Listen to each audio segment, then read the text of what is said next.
విశాఖపట్నంలో Visakha parliamentary party ఆధ్వర్యంలో సంక్రాంతి సంబరాలు చేసుకుంటున్నాం. ఇందులో భాగంగా ఈవేళ గంగిరెద్దులు, అట్లాగే మా ఆడవాళ్ళ ముగ్గులు పోటీలు, తర్వాత భోగి మంటలు, ఇవన్నీ కూడా, అట్లాగే భరతనాట్యం, ఇతర ప్రోగ్రామ్స్ కూడా ఆర్గనైజ్ చేశాం పార్లమెంటరీ పార్టీ తరఫున. సో ఈ సందర్భంగా నేను కోరేది ఏమిటంటే, ప్రజలు శుభ్రంగా ఎప్పుడూ కూడా ఈ జీవితంలో కష్టాలు అనేవి సామాన్యులకి, మధ్యతరగతి కుటుంబాలకి ఉంటూనే ఉంటాయి.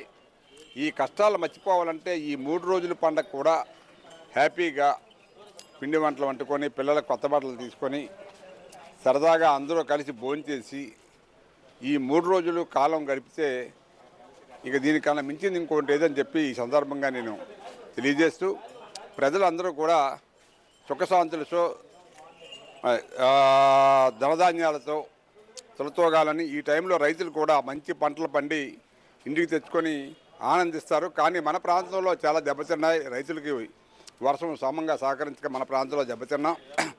ఇవన్నీ కూడా ఒక ఎత్తు అయితే, ఇలా ప్రభుత్వం చేస్తున్న పనులు కూడా ప్రజలకి నానా ఇబ్బందులు పెడుతున్న పరిస్థితి ఉంది. కాబట్టి మీ ద్వారా ప్రజలను కోరుతున్న ఈ సంక్రాంతి శుభాకాంక్షలు తెలియజేస్తూ, మీరందరూ రాబోయే రోజుల్లో జాగ్రత్తగా ఆలోచించుకొని ఒక మంచి ప్రభుత్వాన్ని తెచ్చుకోండి, ఒక మంచి నాయకుడిని రాష్ట్రాన్ని తెచ్చుకోమని చెప్పి కోరుతూ, మీ అందరికీ కూడా మరొకసారి ఈ సంక్రాంతి శుభాకాంక్షలు తెలియజేస్తామండి.